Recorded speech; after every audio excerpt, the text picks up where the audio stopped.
the distance. It's low HP on head trick. It's config tagged somewhat. Wonderful, just getting pelted by utility. Frag grenades, Molotovs, flashbangs, and it all nets Ninjas in 8 at the end of this T side. Strong start and a sprinkle of a finish means we could still see a 2-0 if the Ninjas defense holds strong.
Set everything right. We have a job to do. There's no halfway with this.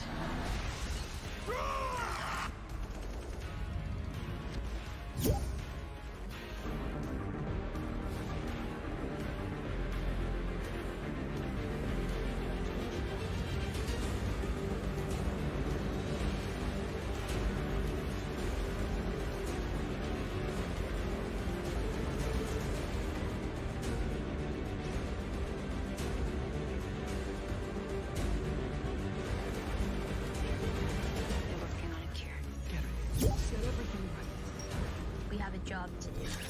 There's no halfway with this.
Luckily for the Team Spirit camp, we saw a little life left in them.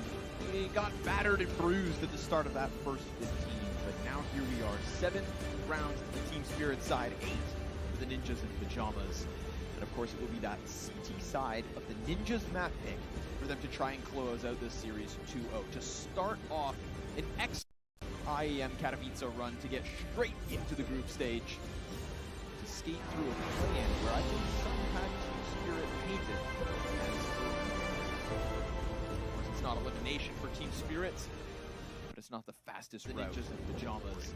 And of course, it will be that copper side of the Ninjas map pick. Got multiple bodies coming out this series. Over towards that B site, head trick and X down. IEM players going over. Siren finds the headshot, but head trick. It's a double kill to at least keep that B site somewhat under wraps. Long range headshot. Not going to be ideal for Alexi.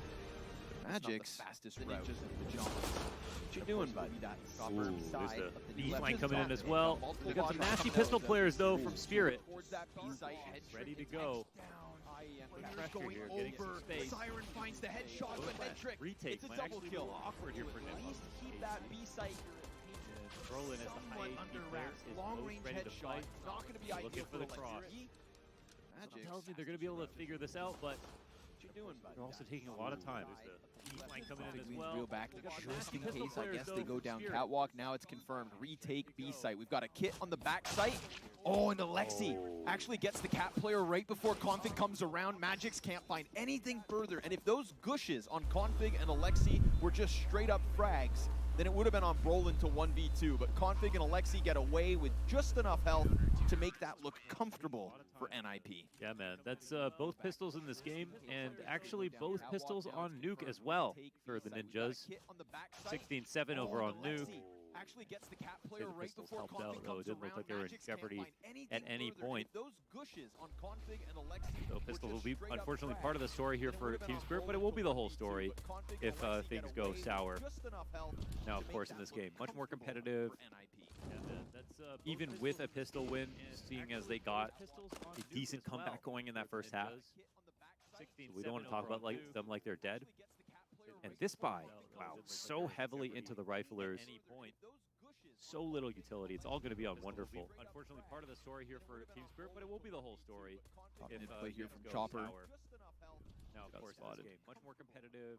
I don't know if he was ready. They're keeping heavy eyes on mid, and the value of this, as well as if you stick around, then you got fast rotations to both sides. So, even though there's only one on A at the moment, they're pretty malleable. Chopper's trying to scare them out of this. A kill, and this actually makes the rotation a little harder, so Chopper might be doing his job. But there's one that cheated over already. 3 here on the A site.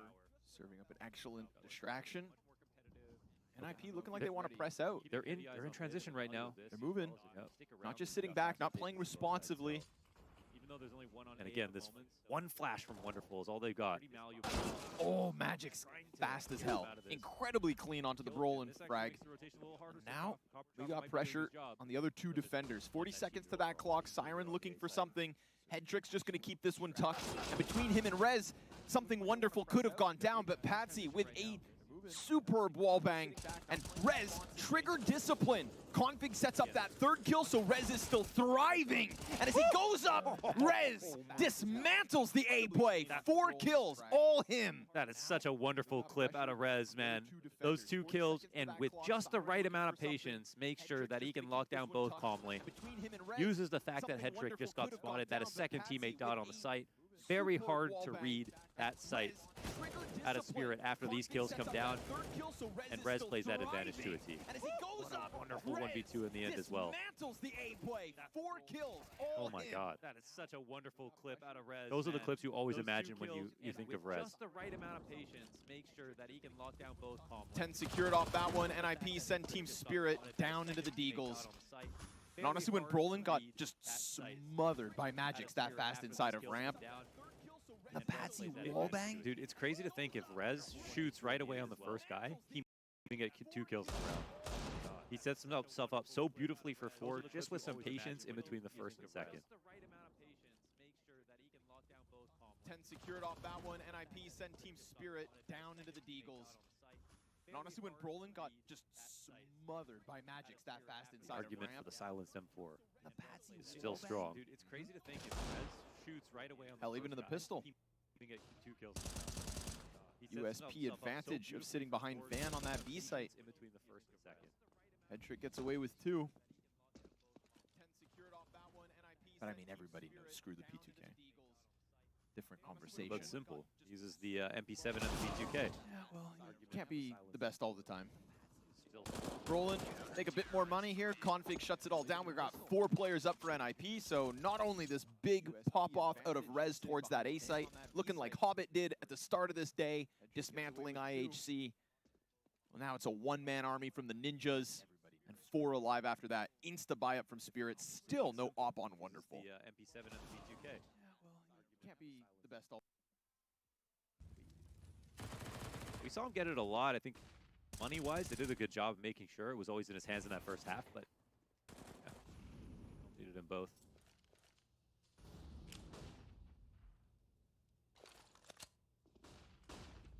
Spirit aren't careful. This is just going to be nuke all over again. Second half flies by. Patsy thinking he's got a corner to exploit here.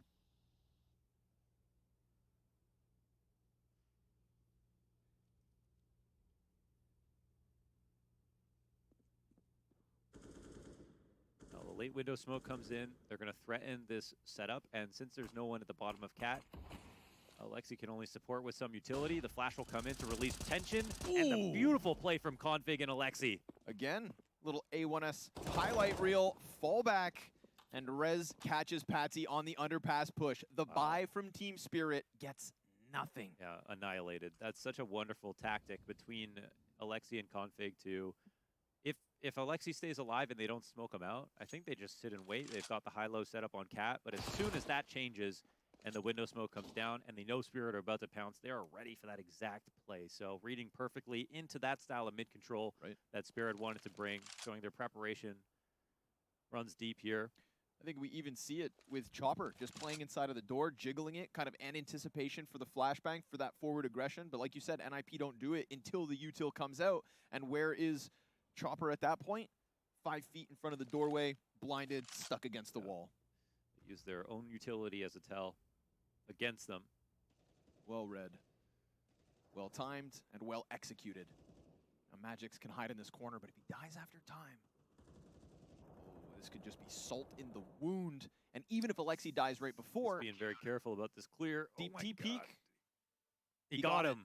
Oh my God, he got him. That is no money saved, $0 for Magix now. In a 12-7 scoreline where they would desperately like to keep their money even. $0, Magix. Couldn't buy a decoy if you wanted to. Damn. Nothing. That's 3,500 on each other player, and he would have had the AK saved with armor, which means there was even an argument for a buy of some sort in there. Things are just so much worse right now. Nothing feels worse than not even able to put a piece of Kevlar on your back. You know, it's like no pistol upgrade here. You can throw him utility, but looks like he's got a friend. P250 gets sent over. Here, bud. Have some leftovers. Magix asked me for $300. I'd take out a loan. Just for him. Oh, he also got a smoke. There you go. I'll take a 50 and a smoke. See what he can do with it. See whether NIP mess this one up. Deep Molotovs means deep apartments control, and that's not going to be a very comfortable situation here for Spirit. Yeah, that might be good info too. Alexi can back it up as the utility comes out, so on high alert, as the presence is very much known, we get that third player inside of Market in the form of Head Trick, and Patsy point blank on this Tech 9. Alexi, risky business. Didn't anticipate a second player being that close. AK can at least be dropped back by Config, so a very critical kill, and also no follow-up. Means the rest of the ninjas can just still lean back, don't panic. At least you took that gun away. At least you still have information that the B site hasn't been flooded. Smoke now, top con. They've got one more smoke and a flash. And, you know, a chance for a headshot here as Config is moving sideways, up a cat. Goes for the spray. They can't kill him. Gets himself a double kill. Wonderful. Also swept away by Rez. Gosh. And that is the Ninjas 13. Dude, 2 sub-double-digit score lines potentially on the docket here for Team Spirit in a match where unanimously between the desk and us thought that this, at the very minimum, would go 3. I don't think anyone would think that this could be a 2-0 easy for Ninjas. But the one place I think that we disagreed with the desk at least was coming into Mirage. I don't really think there was a reason to doubt Ninjas, especially after Nuke and looking at some of their previous map stats. And the fact that Config has a sub on this map, well, I mean, he's looking forward to Mirage. Anytime they'll pick it. It's not a lights out performance from him, but he is just quietly doing his job, racking up those kills. We've seen worse so far this event. Finding a foothold, as has Patsy. Into connector.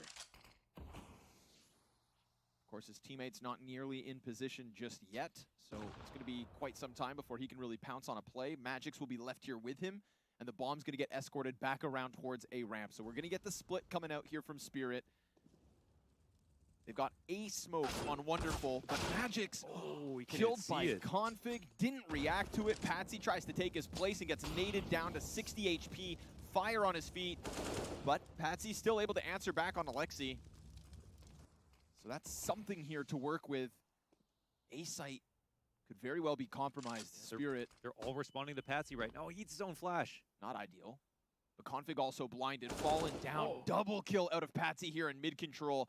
So sure enough, even though Ninjas open up with the 5v4, it's been taken back. I think they're thinking about, do they even want to go towards A? They saw that rotation out that direction. They know the CTs are looking for this play. Rez gets burned out. Turns and kills Patsy. That's the kind of game he's having right now. Something to work with. Wonderful, however, makes sure that the ticket kill goes the way of Spirit, and they have managed to work their way into this A-Site. Sees the player outside Palace. Headtrick's going to go for the 1v3 and gives himself a smoke to work around. Oh my God. Wonderful, tag down to 16. It's your time, Headtrick. Now he's playing it cautious. The pistol's out. Confident that he hit him. Ready to finish that one off. Little bit of a shadow play. And Headtrick trying to find the angle. Wonderful. Nice move. Gets back towards triple. And then will stuff him point blank. So sure enough, Spirit with at least one more round on this T side. We don't see him too much in those clutch situations, and it looked like he was piecing things together with the tag on Wonderful on top of it. Showing that he's at least the best opper today, I think would be a nice trophy for him.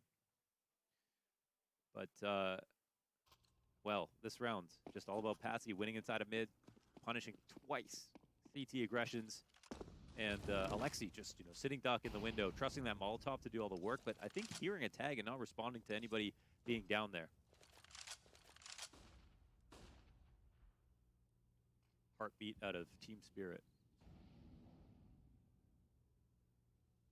Rez is walking up and Chopper's already locked in. Yeah, it's a very good spot that Chopper's found himself in. They've completely forgot about this potential risk. Chopper's got one, no doubt. Peeks outwards. Now he'll be locked in, but Patsy's going to creep up from underpass. Chopper tries to serve up a distraction, but Brolin, nice kill. Oh, that's such beautiful cover. Just as the underpass timing comes to fruition. And now the CT's reroute. Look how fast, though. Team Spirit, they just fly out ramp. 2 players onto Tetris. Feels like while they've got NIP scrambling for mid-control, Team Spirit feel like they've got a crack in the armor, and sure enough, it did look good, but it also just gets clawed right back. Magic's locked in outside of connector. Bomb on the ground in a 2v4 is not ideal. You know all of the economy's on the line here for Spirit. We are talking about an NIP who will be mere rounds away from the Katowice group stage. They're going to try to boil down the time, but very patient is Brolin. And Chopper getting closer. No utility to get this plant off. So much from the CT side. At 20 seconds, time is on their side as well. So few tools to work with that they just go into the dry peak. Magix now has to reveal himself, and he gets dinked down to 1. That AUG for 99 damage turns Magix away from the play. Window player drops in to just make sure it all goes Ninjas. Happy to die in that situation as Ninjas take 14. Magic's not dying after time. It's like the best thing that happened in that spot. The assistance from Brolin to cover the Opera falling back out of connector, that's not luck. They have Chopper, they see the mid-controls coming in, and what pairs with top mid-control, it's always an underpass play, or the potential for one. They get out of there just in time, and there's still a chance where their Opera is vulnerable, but Brolin makes sure to cover that, and is super correct about that decision. On top of multi-fragging off the corner of the smoke, dodging a flash versus the A-site pop that was coming. Everyone on Ninjas is taking their turn, making this map about them. And if this goes down smooth, then NIP, 7 map and match points. First 2 kills in an instant, not even able to challenge outside of that smoke. So we get nothing here for Spirit. And even worse, they fall away with less. I want to make sure that Rez gets his flowers as well.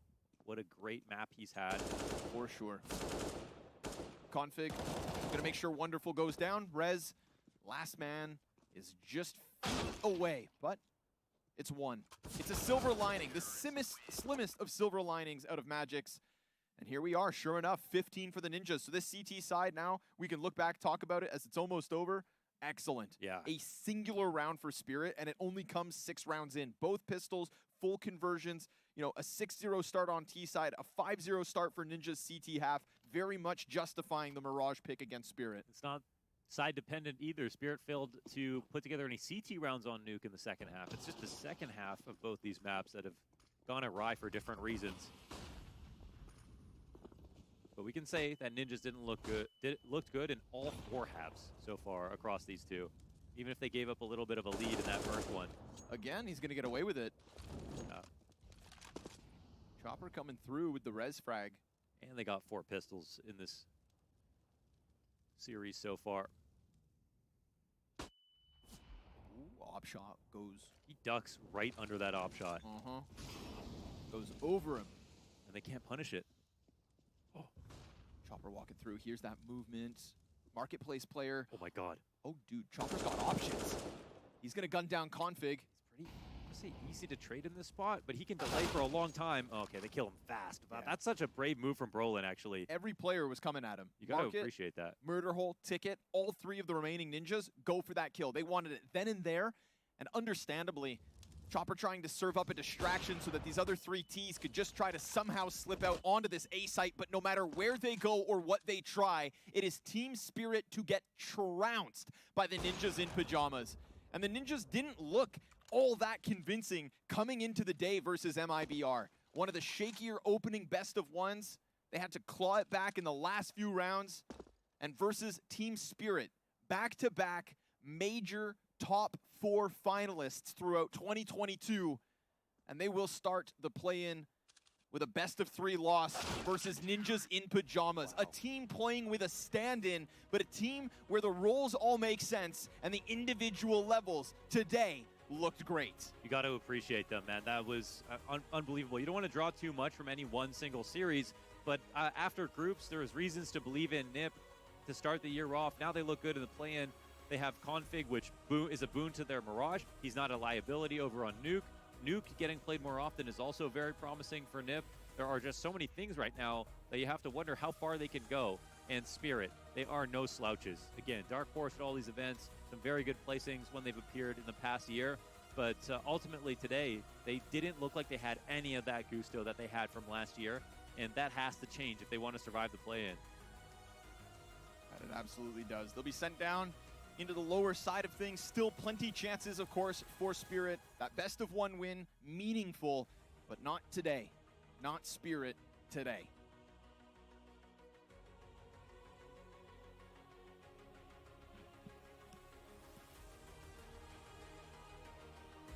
New Opper, stand in, a never consistent roster. None of that can hold the Ninjas down today. They've qualified through to the next stage into the groups here at IEM Katowice. What a showing from the Ninjas here, Maui.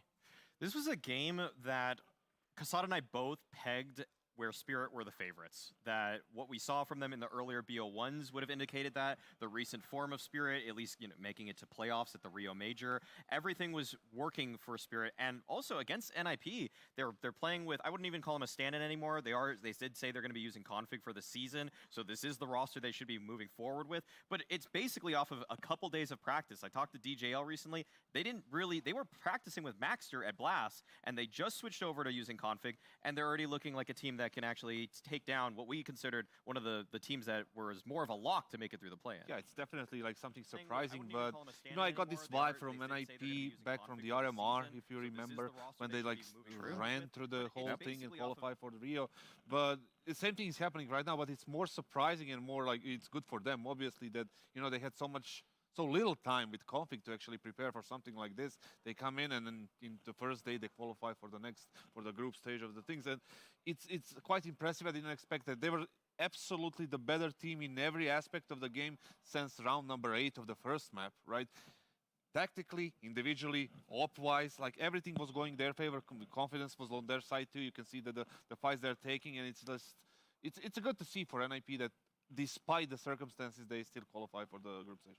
It's one of the surprising things as well, right? Because I think when you see a new player come in and you're like, okay, well, they had a great performance, you're usually looking at like someone overperforming firepower-wise, right? If Config popped off, Headtrick had a great game, but he didn't completely take over. It was that team picture that was a lot better than we expected. Communication looking good for such a new roster. I mean, rotations looking good. They seem to be out-calling Spirit at most turns there, Kassad. Yeah, definitely, especially on Nuke. You wouldn't expect something like that to happen on Nuke because Spirit was feeling so good on the first map. Everything was working. Everything was working at the beginning of that map as well, but then it all turned around after that little switch up in the door where they got a little bit more aggressive and, you know, they contained everything. And after that, it was like all like one way, you know, one-way street for NIP. And it never really felt like the individuals for Spirit got too involved in this game. Wonderful, who we've been propping up, didn't have the best time on Nuke.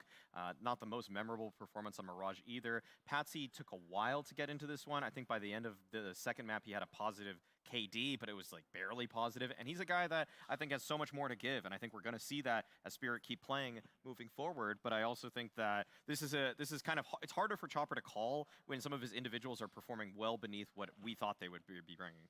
Yeah, I do agree. Now, based on what you saw so far, as we're going to take a look at the head-to-head of what we had here, how concerned are you for Spirit going forward? Because they've got one more matchup, and it's either going to be winning you're in or the thing is, like, they beat Greyhound, which is a very, you know, weak team when you compare it to the other ones, right? And it was like I said, one-way traffic for them on that first map. But now they ran into a little bit of stronger opponent that can, you know, react to certain things, and they fell completely flat. So it can be a little bit problematic. I don't want to write them off yet, but, you know, the game wasn't really played well by them today at all. Like Maui said, individually speaking, they were well beneath their capabilities, and that's ultimately the problem. Spirit should still probably think they're going to make it in. If I remember the bracket correctly, I think they're probably going to play like a Sprout type team or a team that... I think EG is going for Sprout. Okay, so it's either going to be EG or Sprout. And so yeah, let's just either of them. I think that Spirit are going to be the heavy favorites. But we got got a special guest. A guest, special guest indeed. The new man on campus, the big man on. It's Mr. Config. How you doing, man? Well, pretty good. I feel like we played a good match today, and we like both the games. I think we kept the head cool. And yeah, I feel pretty good. Yeah, first of all, congratulations. Obviously, you qualified after one day for the next stage. Talk to us about like you joining NIP. It was pretty surprising for everyone. You had a tragic episode before the blast with the whole stand-in situation, and all of a sudden you are NIP, you're here, you're playing well, you're qualified. What's up with that? I mean, yeah, well, the whole situation is kind of stressful, to be honest. Like, I'm getting thrown into a brand new team, and we only had like a half practice day in total, so I played like probably not even all the maps yet. So of course I'm like a little bit uncomfortable, but yeah, it's a good feeling even though. And the whole phase situation is just unlucky. Like there's nothing wrong with what happened, and then of course you gotta respect the rules. Yeah, definitely. The second thing coming into the comms, obviously you are used to speaking English, you expect from complexity, and after that, right now they have the new player Headtrick. You know, he's like, how is the comms when it comes to that in the game things? He's developing every day. Like we're trying to teach him as much as possible. Like you shouldn't, of course, feed him everything at once because then he won't remember everything. So we're trying to add little by little, and then yeah, he's just developing every day, and it's really nice to see. What have you thought so far, or your initial impression on Alexi B's calling? I'm surprised, honestly. I feel like, of course, this is like the first tournament we're playing, and there's like a honeymoon period, and then we have going into practice, and then we get to know each other and all that stuff. But right now, it feels really good. Like he's really good at like micromanaging, and then actually thinking about the bigger picture instead of just thinking about himself and what situation he's in. So yeah, it feels pretty good. It feels like it would fit my style when I'm like integrated enough in the system a lot. How does some of the positions and roles feel? I mean, we've only seen a couple maps from you guys so far, but would you say that you're getting to play a lot of your favorite spots, or are you having to mix around a little bit more? I mean, we have a little bit of a role clash right now, so I'm playing like some really uncomfortable position for me that I haven't played for like 2 years or even 3 years. So there's a big like a learning process for me, and then yeah, I mean, we have to figure out like what we want to do next. If we want to switch something around, or we should keep the things that we're doing now, then I need to like focus more on like the situation, like the positions I'm playing, and what situations I'm ending in. But yeah, I think that it's kind of rough But I feel like we're in like a good stream right now. So yeah, I'm just happy that we actually won a game. It's interesting that you mentioned that, when it comes to you, your natural instincts to be aggressive. Like, that's just, the way you play the game. Coming into this team, is it going to be like a little bit more, against those instincts, or are you just going to be unleashed, into the I into think the server? like this tournament right now, I feel like I just want to make everybody else comfortable, so I'll be the most uncomfortable. So they will play their NIP CS that they know of and that they've played like for a long time. So yeah, I mean, I'll try to be aggressive in the right situations, but of course it's new for me as well. So I might make some mistakes, as you've seen on both maps, or all 3 maps that we've played today. But yeah, I'm just happy that it actually worked out and we actually got a win, because that just gives confidence to the players. I mean, speaking about that process, right? We had the best of one earlier. That was a nuke game. You have a second nuke game coming into this. You guys looked so much more comfortable, even just between those two. What happens in that, I don't know, 2-3 hour break you had between the series? What changes? What are you guys talking about? I mean, we talked a lot about like just focusing on our game and then doing the stress that we've prepared, and not like trying to make some magic happen with a new strat that no one has done before. So we just try to go in our comfort zone and just follow the game plan that we made before the game. And also just communicating with each other, talking, ping-ponging, and just having a good time and actually enjoy being here. And I think that was what we did. Just one more question that I have is, like, at first map on Nuke, you were down 2-5, 1-5, something like that. Then something changed. You made the adjustment. What happened? I think that we kind of figured out that we were doing something wrong with the rotations, that we were like double stacking under and stuff like that, and we were like talking about it in the tactical pause, that remember what we're doing, boys, just focus on the game plan, like talk to each other. And it was like people weren't like saying a lot of stuff when they ran out of spawn, so there was like a lot of question marks going on. And yeah, I just feel like we became more comfortable after people actually started talking to each other. I got one more. You're playing with Headtrick. We kind of have seen a little bit of him at Blast, but I guess you kind of had a slew of different operas you were playing with on Astralis, like Farlig and Lucky. How does Headtrick feel in comparison to them?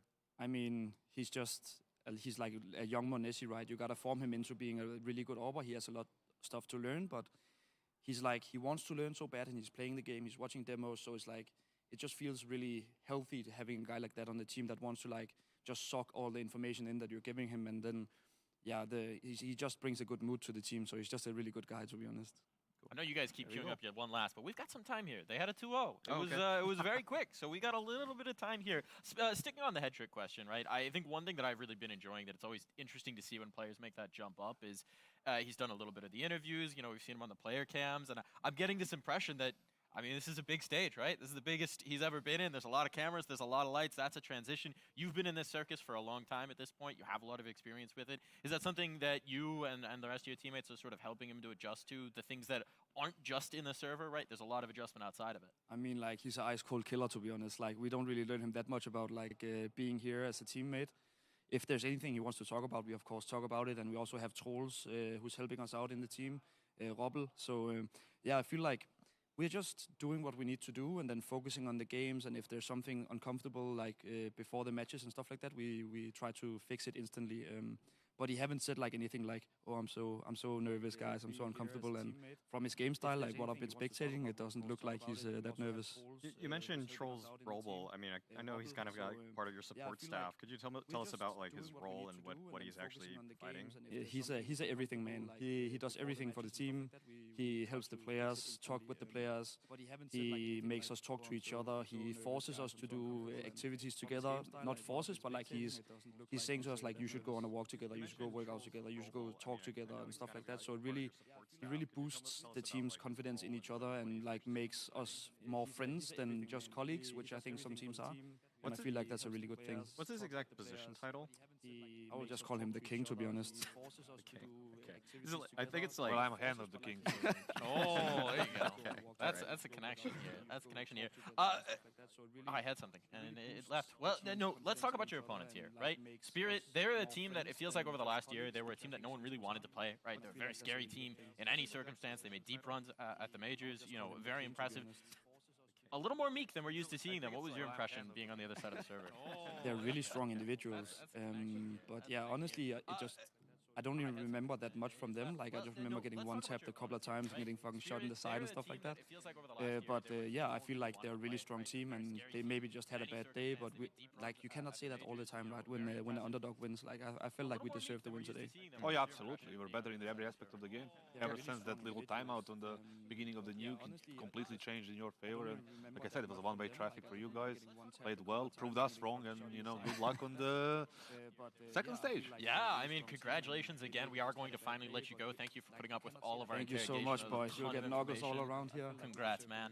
And we're going to hear a little bit from Spirit as well about what happened there. Let's go ahead and give it a listen. Completely changed in your favor. And like I said, it was a one-way traffic for you. Unfortunately, Magic's this is a first loss, but this is absolutely not yet the end for you guys. We saw that on Mirage, it kind of took you some time to get like the ball rolling. Was that just because you lost the pistol round? No, not that really about the pistol. It was pretty much more about like the beginning in the game, the plan which we held to in the early rounds. So once we realized what we need to do, like which are areas should be more focused, we made a comeback since then on the CT side and won a couple of rounds then. And you decided to actually pick Nuke, a map that we know that Hattrick doesn't really have a lot of experience on playing on. Is that actually like the main reason why you decided to go for Nuke? No. We went for a Nuke pick because we're confident in this map. This is like one of our best maps, and also like they have stand-in, which is config, is more of a reason than Hattrick the reason to pick Nuke. And overall, like we know how they played Nuke in the past, and we thought that it would be pretty much more the same. Well, I guess you kind of made too many mistakes today. Do you think those are the type of mistakes you can easily take care of, like just in one evening, and tomorrow just come back in full power? Yeah. Personally, I do remember some maybe 4 shitty stuff that I made. So those are the things that are fast and easy to fix.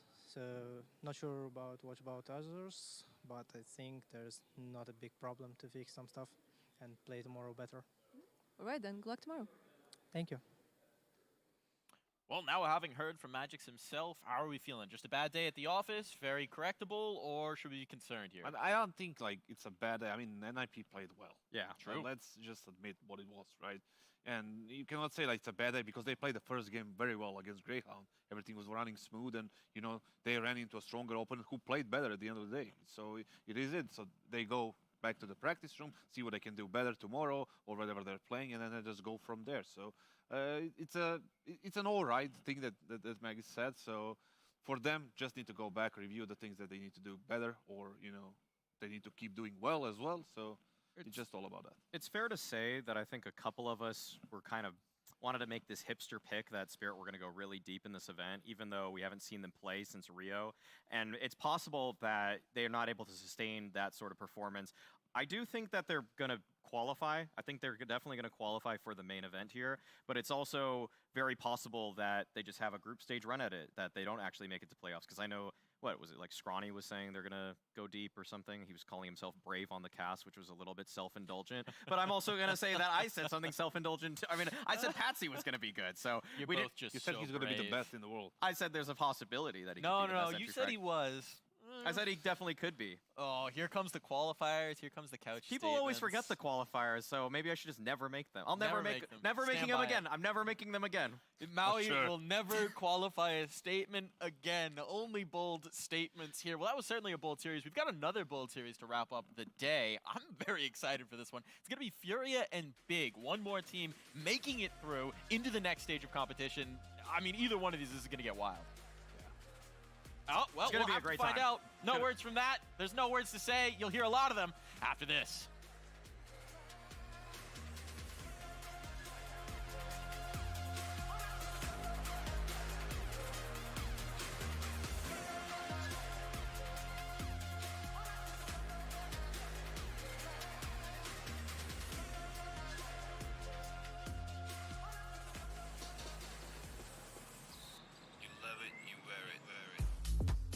Wear your passion.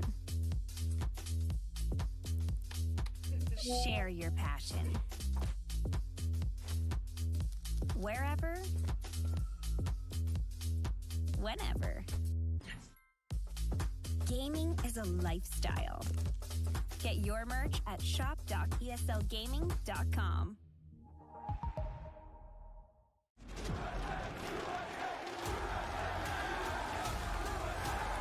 Dallas, we're back.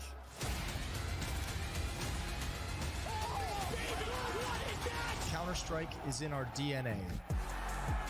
It always has been, and it always will be.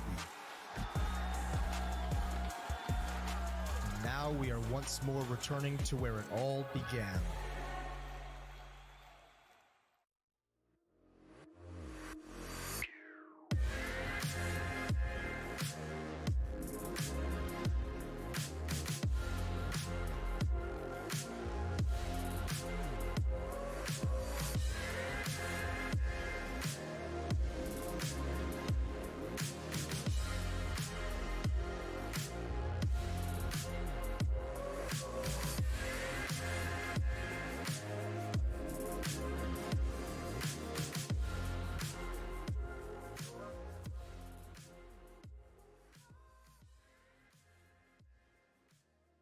All right, folks, welcome in for the second installment of The Lobby. I'm joined by Chad once again. Last time you saw us together was over in Rio, but now it's a new year, Chad.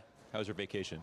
Yeah, good time in Australia. Bought some new clothing to be ochre as possible, but really happy to get the year back underway. Happy to do it here in Katowice. And look, it's cold outside. I'm glad we don't have to do another take of this intro because this is the one we're going to nail. Yeah, this is it. We're going to learn how the sausage is made here on The Lobby and shoot all the behind-the-scenes content and catch up with every team that's here. Chad, you're going to take half. I'll take half. Yeah, I'll stay here on the premise. You can go back out into the cold, mate. I'm going to head upstairs and see who I can find. All right, let's get to it. Lucky me. I'm going to head over to the SPO deck. First things first, don't put your feet with shoes on the couch. Your mother would have taught all of you that. Second of all, if you want to throw the meta of Counter-Strike, the chessboard, out the window, be Furia, be Art, call outside of the box. And, well, Furia, they want to continue where they left off last year. Last time we saw the Brazilians playing an official match was IEM Rio, the major semi-final where Heartbreak was on display against Heroic. The question is going to be, how do they come into 2023? Will it be the same out-of-the-box meta-breaking style, or will they have adopted a little bit more of a European approach? Yuri's off to get makeup. Kesarada's off to get makeup. Yeah.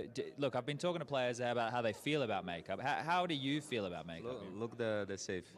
He needs, You're looking beautiful. No, he needs. Kesarada as well. I need just a little bit. You just want powder? Yeah, just for the shine. To hair, yeah. And that's it. Okay, easy. Now look, mate, you haven't played an official since Rio. Yeah.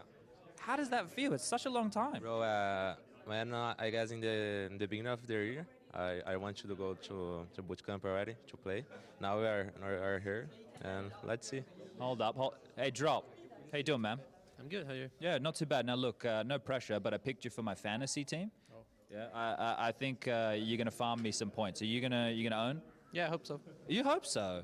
I was like, yeah, you know, I see you in the server. You like to yell. You like to get. You're a bit more reserved now. Yeah, I mean, my team's on the server. Okay, I like that. You guys have had off quite a long period of time. I was just talking to Yuri about it, right? Rio. He said as soon as Rio finished, he wanted to go on boot camp straight away. But you guys obviously didn't do that. How did you spend the last couple of months?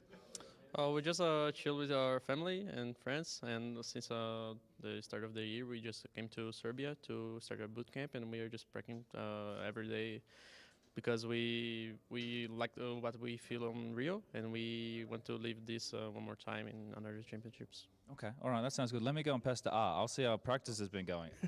Look, how long have you been in Serbia for? This year or? Oh, this year just 1 month. You've been already 1 month? Yeah. So you've just been boot camping this whole time? Yeah, I think that's since 9th of January. Yeah. Jeez. Okay. So, all right. So this all makes sense. 'Cause I was talking to Yuri, and we remember last match was in Rio, and then you took some downtime, but you got back to practice on the 9th of January. A lot of the player break, or the tournament break, didn't even end until like the 14th or the 15th of January, and you guys are back at work on the 9th. We were supposed to get at 6, but we had a problem, and we just managed to go through the night. But we kind of need to be early because we took such a long break after the tournaments, so we need to be back on shape for the first tournament of the year. Okay, so you ready? Yeah, definitely. Hold up, he's running now. Kesarada, we got to talk to one of the best players in the world. There's nothing over there. Come on. Come on. We just have a quick chat. It's a fun one. Howdy. Hi, my name is Chad. My name is Kaique. Oh, is that how I meant to say it? Kaique. I don't know if I'm terrible at pronunciation, dude. In Australia, they don't teach us anything. Say again. Kaique. Kaique. Yeah, exactly. Kaique. See, I'm learning something today. It's a great day already. Now, look, tell me why you're such a good player. Everybody wants to know. I don't know. A lot of experience. The favor. Experience. Come on, man. You're shooting all the heads. You're locking down bomb sites on your own. You're an absolute monster clutching up. Just experience. Oh, I experienced a little bit of confidence. Confidence and experience. Yeah, and I think that's the key. That's the key. Yeah. Okay, I'm both of those things, but I suck in the server. Oh, so don't get old. Is that the tip? The gym. The gym. Yeah. I went this morning, but it wasn't a hard workout. Try play now. I think you're gonna be good. Okay. All right. Gym is the key as well. Gym's the key. Yeah. All right. Confidence, gym, and experience. And you have to eat healthy. Okay. What's your go-to healthy meal? Today was chicken, a little bit of potato, and salad. Beautiful. All right. Well, dietary tips. We got to see my skin. Yeah. It's fresh, man. Yeah. I mean, like a baby. It's true. You're looking great. You're looking fantastic. Thanks. All right. Thanks. Well, I look forward to seeing you in the server. Heard some good things from Art. I heard you guys have been practicing for a long time already. And looking forward to see you boys tear it up. So good luck. Thanks so much. God bless us. All right, well, it is a chilly night here in K-Town, as Olek, our videographer, likes to remind me that this place is more commonly called, and behind us, Super Jednaska, a home for thousands of people here in Katowice, and in front of us is obviously the Spodek, where people will be playing on the playoffs, and one of the teams that will be playing here in the playoffs is ENCE, and they are an interesting roster because they had a really good run at Rio, but a heartbreaking defeat into using the time off in between then and now to play a couple of online cups where they got first and second, and they picked up Sun Pius, and I think that's the coolest part of the story for them, because it has Sun paid off, all right? They have done so well with him. It was a brave roster move to make. People were wondering, they just signed the contract with Hades. Do they want him on the team to replace it? And it ended up being a really great roster move. So we're looking for a deep run on land to start the year for ENCE. Another great team here at Kato that we haven't seen play yet this year is ENCE. Okay, this team is raring to go. They played a lot during the break. They got first and second their last two online events, and they also have a bone to pick at Rio after doing well, but obviously could have gone a little bit farther. Why don't we go ahead and walk over to the team? Hey, Valda, can I grab you for a second? How's it going, man? How was your break? It was a good break. Yeah? But we also played a lot of CS. Yeah, you played a lot. You got first and second in your last two online events. Yeah. So honestly, more than most other teams. Does that feel good? The confidence is high coming in Kato?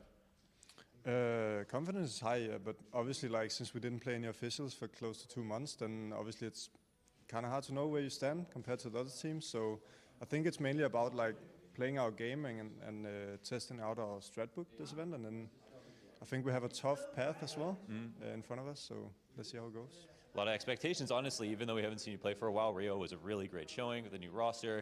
It was obviously a hard loss to get eliminated from there, but you left a good impression on everyone's mind. So the one thing I want to know for everybody right now is, how was vacation? Vacation.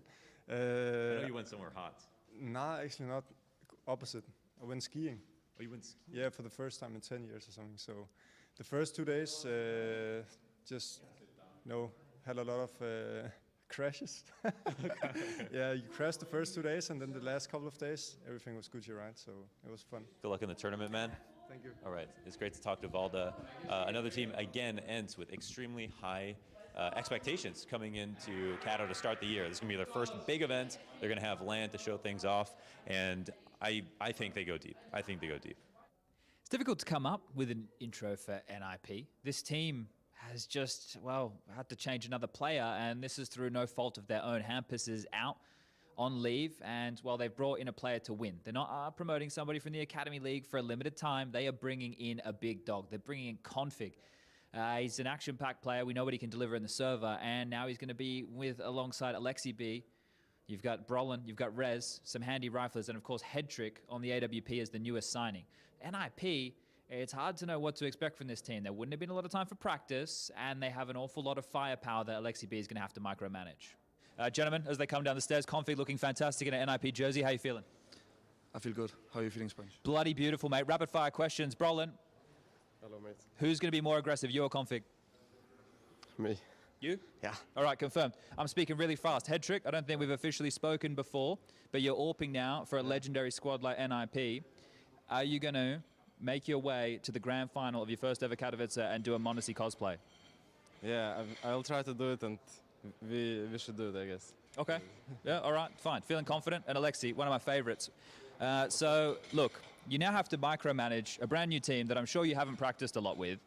What is going through your head? How are you meant to keep these boys in check? I don't know. I think Config is trying to keep us in check this time. Okay, he's going to bring a good atmosphere because this guy, he gets a bit loud in the server, so he's going to lift the mood, I imagine. I was speaking to Rez before, that's why I haven't jumped in his face. But you guys just going to be playing, I don't want to say momentum-based Counter-Strike here, but it's going to be a bit more feel? For sure. I mean, just looking at it now, like this morning as well, there's not too much we can do in terms of having the best preparation ever, but as you said, momentum-based and feeling the energy of the new guy. All right, cool. Look forward to seeing you guys in the server. Thank you for your time, and I'll let you guys go. Cheers, boys. Thank you. Thank you.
Once the fight came to him, he made them pay. And it is Cloud9 with their second round on the board. That's a really interesting round to have so early into the half as well. In terms of the grenades Cloud9 threw earlier, the response from ENCE. Now, Cloud9 having gone through long after a second smoke may wonder to themselves what ENCE might have been doing, you know, with the aggression towards Banana and so on. Was that relevant to what they threw earlier?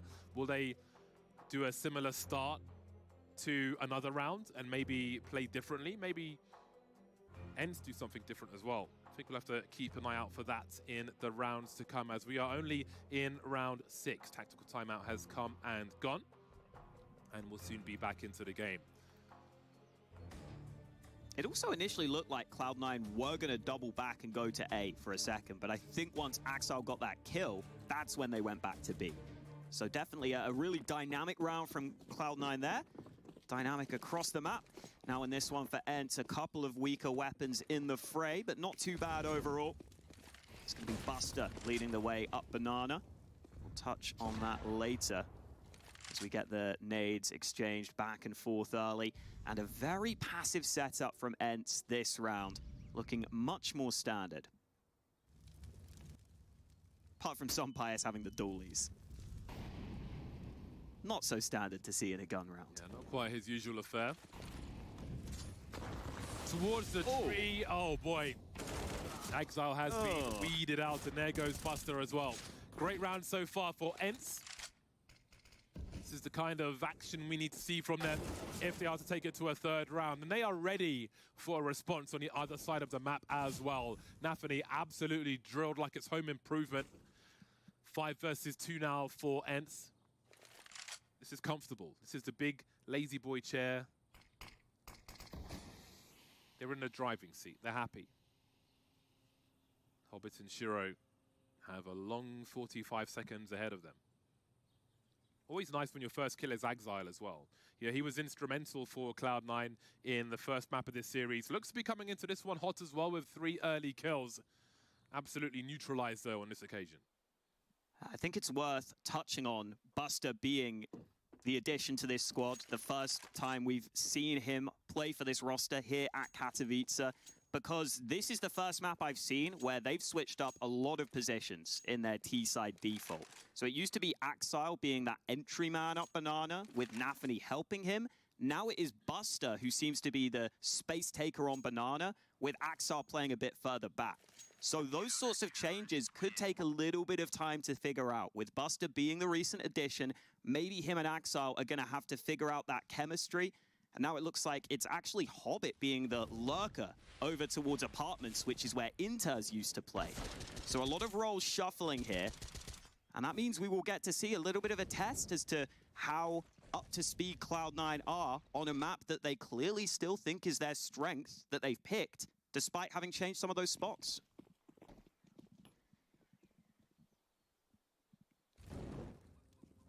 Four to 2 for ENCE.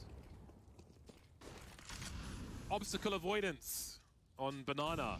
There is fire everywhere. On the CT side. Yeah, that's always an indication of the success you're having, isn't it? 4 AK-47s is great to see for a CT side. Earlier group up from Cloud9 this round. They've been defaulting quite a lot. This time, grouping a bit heavily into top mid. The bomb isn't with them currently, so it looks like this is more just some presence, but there's the first nade. A second one picked up by Sunpius. Not that much damage done, and he could get caught if he's not careful. A surge of Cloud9 players towards top mid. They heard the response in utility on Banana, the takeoff Banana, in fact, and they chose to seize the opportunity towards the A bomb site. But can they do more than that? On the sofa, Sunpius will be dropped. 5 versus 4 now as C9 wrap the A bomb site.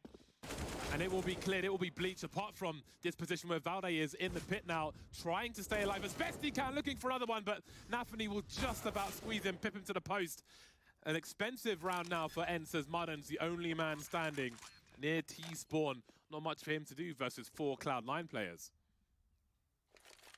A much faster commitment from Cloud9. They made up their mind early. They were going to be wrapping this A site. That's a little awkward for Nafany. Didn't realize he had company in the Apartments. Madden clearly didn't call ahead of time. Hobbit still looking for his first kill. Kazakhstan's next top roadman, 2023, Hobbit. Saw him flexing his muscles earlier. We did, yeah. Pointing to that bicep. I love me some Kazakhstani Counter-Strike. Always good. Adren back in the day. Ooh. Yes. The Clutch King with 100 ping. I remember. The online era, he played all of the online leagues with 100 ping and still annihilated people. So that was his nickname from me, at least. Clutch King with 100 ping. Shoutouts to Adren. Great player. So much rich history in Counter-Strike. Cloud9 trailing Ents by 1 round now. We'll still see a buy for Ents here. There's a mixed bag. There's limited utility. For a CT team with opportunity on a map such as Inferno, to only have 2 flashbangs is not a good situation at all. Ooh, deep nade down mid, lands dead onto Shiro. Luckily, he is the AWPer, so it might not be as bad as it could have been if it was a rifler having to try and take a fight with half health. This stack from Ents is so heavily focused on top mid. You can see Dihar also in the mix. He's going to watch the apartments, but it's a quick pop play. This might work out for the CTs, surely, because how do the T's cross to the site if they hold their position, but they don't know the situation top mid? Valney will get shot in the back by Hobbit, and Exile's here to take down Snappy as well. Problems for Ents. I think they've dropped the bomb, though. Indeed, they have Dihar trying to make things happen for his squad, but he's got to put out the flames first. There goes Hobbit and Shiro. Stereo frags for Ents, leaving Buster in a 1 versus 3. He's got a minute to do it. And there are 2 players in the red. They'll only require 1 bullet. This can be done. Won't be easy, though. He doesn't know the climate around his position. What lurks behind the smoke on long?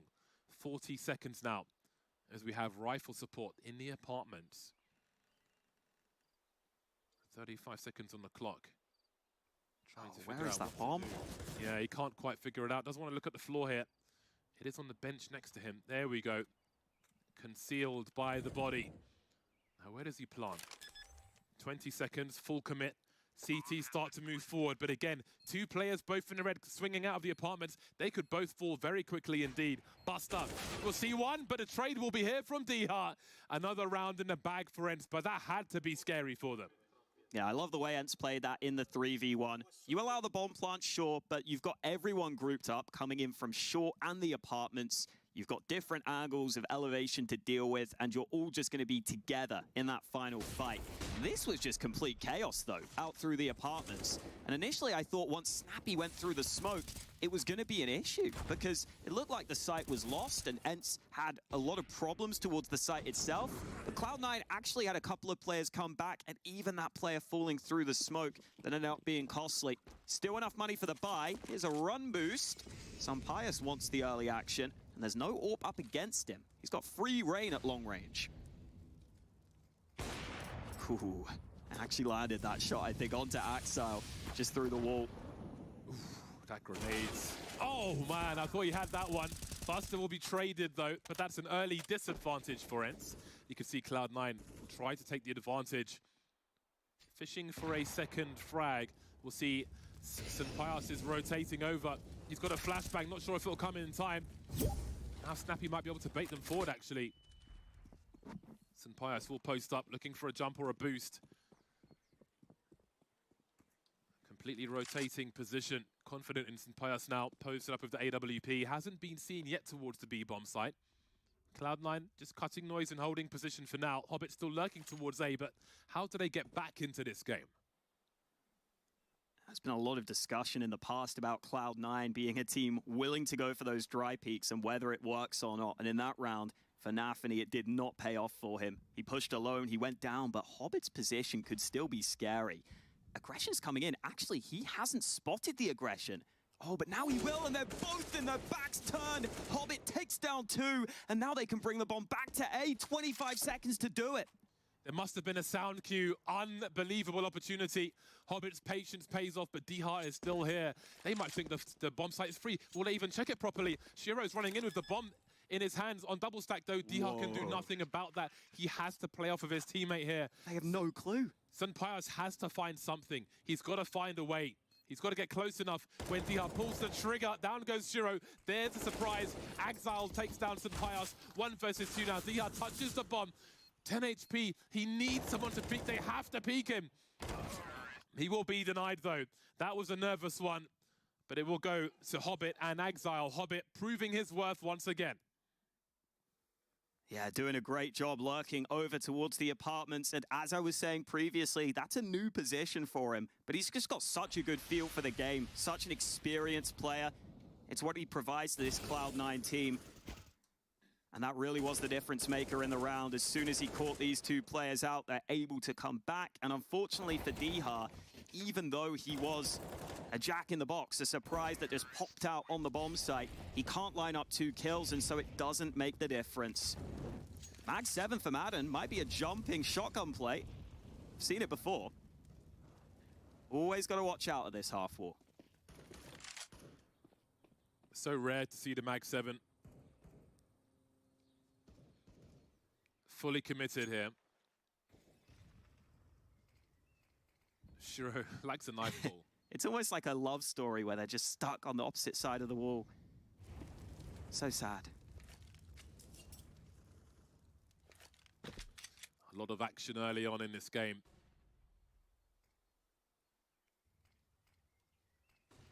It is this weaker buy for Ents, though. The Mag 7 is part of a buy where they go for the investment, but they don't get much for it. So they are going to need something special in this round. See if this boost is accounted for. Well, doesn't need to be. That timing is brutal. Just as they move away, sees it up close though. It's still dangerous. And there will be a trade, also information. Dihar will have his head popped off, and there goes Martin as well.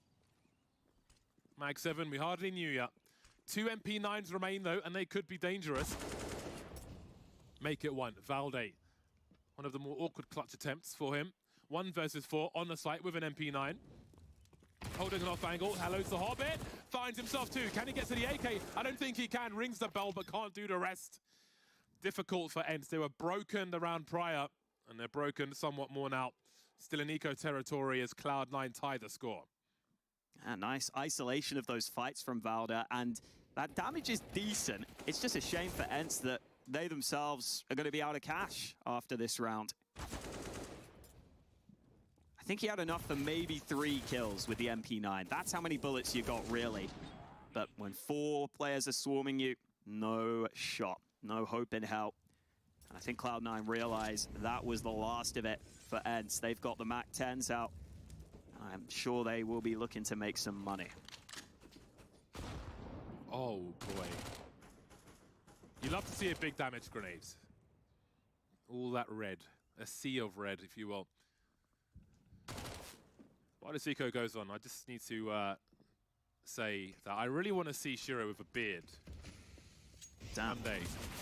Yeah. Like a beard out of like the Revenant movie or something. Just a fat, chunky beard, you know? I feel like he'd grow more of like a long and wispy beard almost.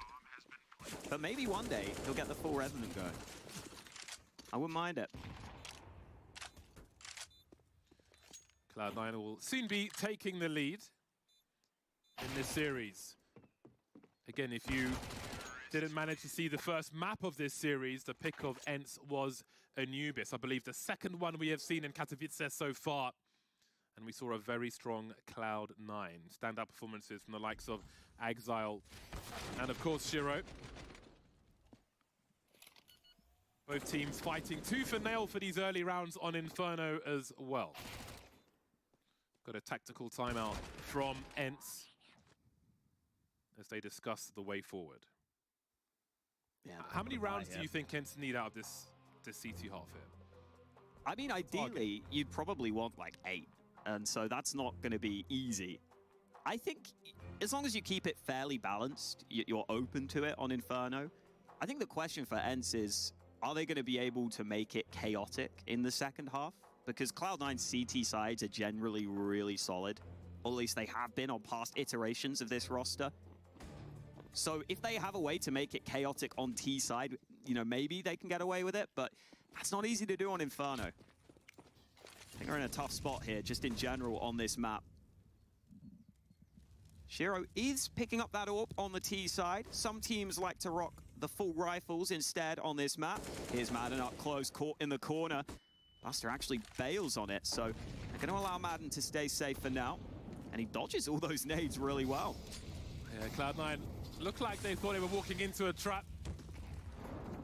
But they've escaped into a trap of grenades as we see Buster falling. Probably thinking, if he's there by the sandbag, somebody must be around the corner. Disengage, disengage, disengage into the grenades. Nothing but pain can come from that. And yes, the AWP on the T side of Inferno is a lot stronger after you plant the bomb.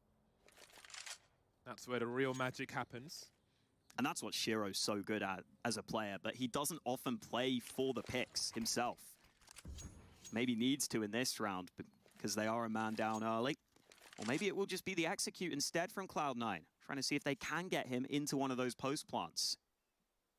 He's so insanely fast with the AWP. Maybe we'll see a glimpse of that in the remainder of this round. Sampayas moving into CT spawn. He's got no flashes to throw from the well position, so Snappy and Martin won't get any help from him. Making his way towards the coffins though. Maybe that smoke will be gone soon. Bomb thrown from A to B. Axile didn't realize Snappy was there, and he's really making this work for his team. Finding a third frag as the bomb is planted. They didn't check it properly. A bait setup on the site from the CTs, and that allowed them to win the round easily. And maybe a little surprising because Snappy is normally one of those B players for ENCE. He's normally playing on that side of the map, but I guess they just assumed he had fallen back, maybe into Ruins, maybe into CT, but one lazy clear ends up costing you. And no one else from Cloud9 was in position to push. This was that initial fight. Madden left alone, but maybe this is the reason why they didn't expect Snappy. It looked like it was that player fighting alone. Snappy never really showed himself. Cloud9, normally quite a methodical team. That is how you bait your teammates, guys. That's how you do it. For those of you at home, that is how you do it. Agree in advance. That is a fantastic result for ENCE. But now we focus on round 13, and Buster indeed. He's got a very difficult job on this game of Inferno, and it will be shrapnel, a close casket funeral for Buster. Won't be pretty after that damage. 5-on-3 for ENCE now. Very promising start to this round for them.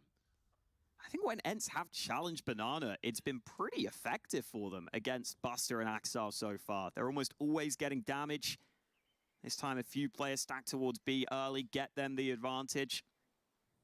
And also, again, got to give a shout out to Snappy, who is top of the board for his team. The in-game leader has been playing well all throughout the day, which is always great to see. Another round where Cloud9 need a way back. Maybe if you pressure this B site, there's a chance Hobbit gets overlooked over on A. He could try and cut off rotations. For now, it's a passive setup. Some noise made, and there is aggression onto Hobbit. So one kill back, but only 40 seconds for Cloud9 to make their minds up. That bomb's still at T-ramp. This might just be Cloud9 calling this off if they're not careful. They've got to get a move on. 30 seconds will feel like forever for ENCE when they don't quite know what might be happening. Although Sampayas' position will be important, but again, the push is towards B. 2 of the 3 players at present. Down goes Nafany. That might be it. Does Shiro want to lose this AWP? A really hard angle for him to re-peek, and I think he understands that. His 6 is covered by Hobbit, and with that, they will fall back. ENCE will move to 7 and take the lead over Cloud9 as we move to the dying rounds of the first half. And that's the nice thing for the CTs. When there is limited time remaining, you can feel a little more comfortable and confident just swinging a smoke like that. Worst case scenario, you buy a bit of time for your team. Best case, they might not be ready for you. You might just be able to shut it down entirely. But these nades have been brutal on Banana. I have to have a look at just how much nade damage they've done. It's been pretty spread evenly on the ENCE side. So they've been switching it up. Couple of players up towards 100 nade damage. But yeah, really effective in the last couple of rounds. And now Cloud9, 2 safe guns to work with. Let's see what they can do with them. Hobbit wants to get involved, and he nearly had his opportunity there. How do you play Banana without dying to all of this harassment by the tree? And with no nades of your own to try and get them back. Yeah, it's a hero round. Hobbit, he always finds a way. He almost finds a second one through the smoke on Snappy. Feels the urgency, but this time it won't quite work out for him. And he has lost the rifle. Shiro with the AWP now and a bunch of pistols. Once this smoke goes down, they may be forced to head towards A. Perhaps they will consider collecting a rifle in the meantime. How much is there to he's nabbed it. Yeah, he's managed to find it, Buster. So now, everybody but the AWP can swing and try and create some space, at least for Shiro. 45 seconds on the clock. 4 versus 2, wherever they choose to go. As we can see, it's going to be A. It's going to be dry. No grenades, no flashes. Just bodies to create space. And look at this setup from ENCE. Crossfire will be established. Valda should be first contact, and then the player in mini pit can spring to life eventually. There he goes, jumping to his doom for the cause. Shiro, not the fatal connection he was looking for, but now he's got a chance. By the double stack, he spots him, but Valde is fast enough. Even unscoped, Shiro can be so fast to find that target, but it won't work for Cloud9 on this occasion. ENCE now moves to 8. And it is a rare, quieter game from Shiro so far. He normally is a player who definitely favors that CT side for his playing style. So I wouldn't be too upset if I were a Cloud9 fan. Yeah, this is a solid setup from ENCE. They knew exactly what they were doing. Have Valda there on one side, Dihar on the other. As soon as they go into that choke point, they are toast on the Cloud9 side. Final buy, Axel caught out early. It was the nades in the earlier rounds that were doing the work. This time it's the AWP that peaks early, and Cloud9 not ready for it. He took that in the face like it was pie. 4 riflers remain for Cloud9. Last round of the first half. We see 3-man on road towards Banana. Great timing from ENCE. They'll be comfortable in their 3-2 setup at present. Buster's like, please, I've had enough. This time it won't be so much damage.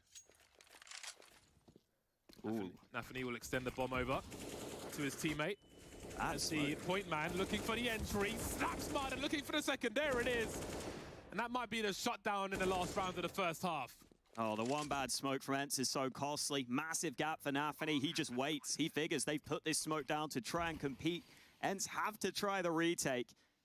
But this is not looking good. I mean, how do you win this? I think the answer is you don't.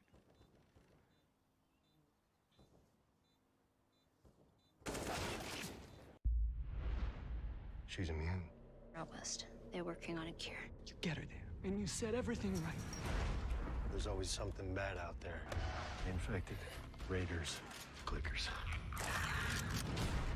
After all we've been through, there's no halfway with this. We have a job to do. We finish what we started.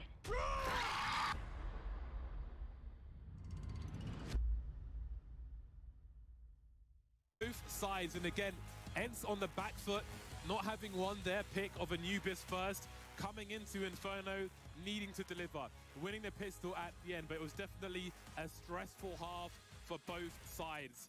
Now the question is, can they keep the